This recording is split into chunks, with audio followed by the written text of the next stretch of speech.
Hey guys, today we're back with another video. And today on the channel, I'll be talking about something that's come to my attention in the last few days, and that is the severe price drop in subguns or submachine guns. Stay tuned for this one.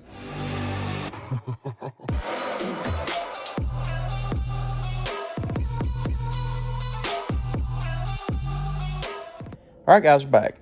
Once again today we're going to be talking about something that's caught my eye, and that is the severe drop in certain types of submachine guns or miniature guns or PCCs or whatever you want to talk or call them.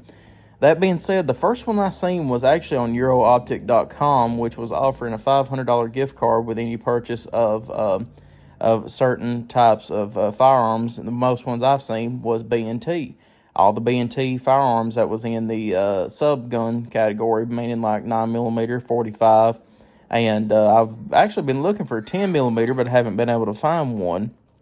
So that being said, the ones that they did have on there was the 9mm and the 45, and I believe that was about it. So there you have a discounted firearm anyway, about around $2,400, and they was giving a $500 gift card with every one of them that you purchase. So I was like, hey, that's a pretty good deal. I might actually purchase one. So today pops up, and hey, Shooting Sports, I think is what their website was called, is offering $300 straight off of any B&T firearm that was purchased.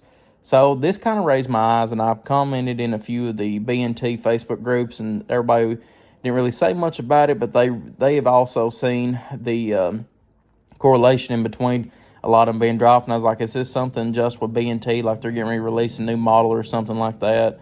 Or, is some of the prices dropping because, supply and demand, the demand is not as high as it used to be, so supply is getting a little bit higher, so they're dropping prices, trying to move some products and everything. And then somebody commented and said that the Century AP9 or AP5, I think is how it is, but pretty much the clone MP5 is now $200 discounted on the Century Arms.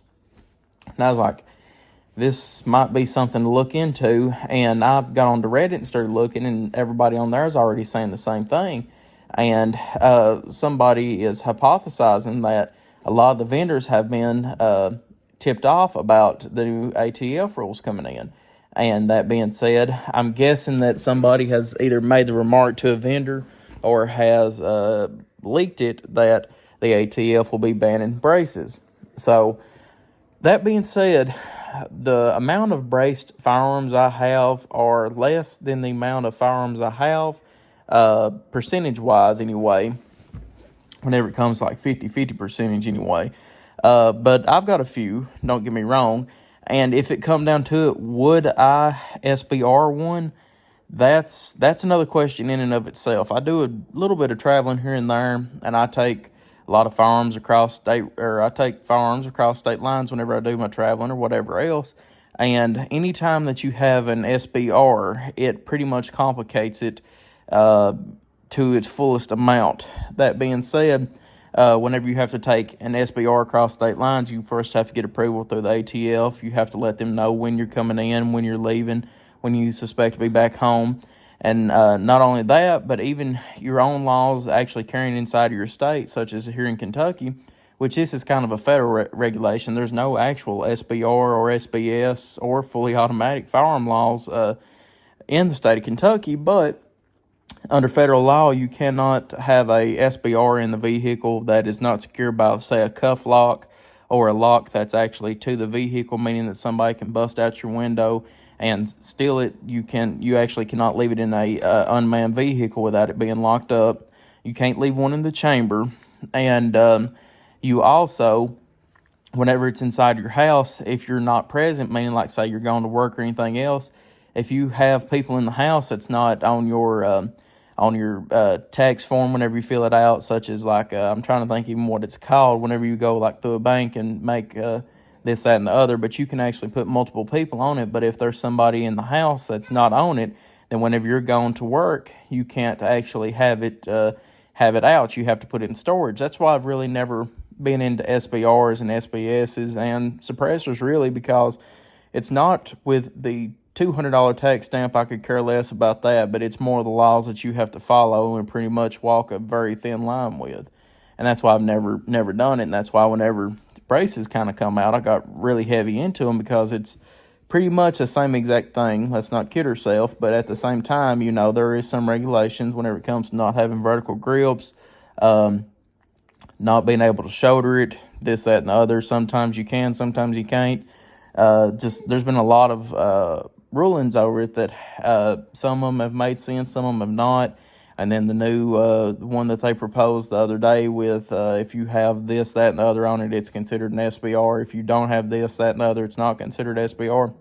Just a really big headache. And what I was really hoping for is that enough people would say, we're going to leave these things out and we're just going to forget all about them. I was hoping for that. And on worst case scenario, I was hoping that they would either say you're going to have to either register the brace, and you're going to have to run it as a braced firearm, meaning that actually serialize the brace on it and govern them in, or grandfather them in. That's what I'm looking for. But that was worst case scenario. But if they come out and straight up ban all braced firearms, if I had to guess, that's at least 6 of mine right now. If I'm thinking correctly, 5 or 6, it's a decent amount. But it complicates it to a certain point, knowing that there's over 300,000 braced firearms in circulation currently, which means that overnight, if you did not comply, there would be over 300,000 felons in the United States overnight. That's just ridiculous to me. And being personally honest, I don't know what I would do in that situation, because like I said, I have 5 or 6 firearms that are, and 2 of them 5 or 6 firearms are my favorite firearms I have, that being probably my H&K SP5 and my new Knights Armament 11.5 pistol that I haven't done a review on yet, but will be coming out soon.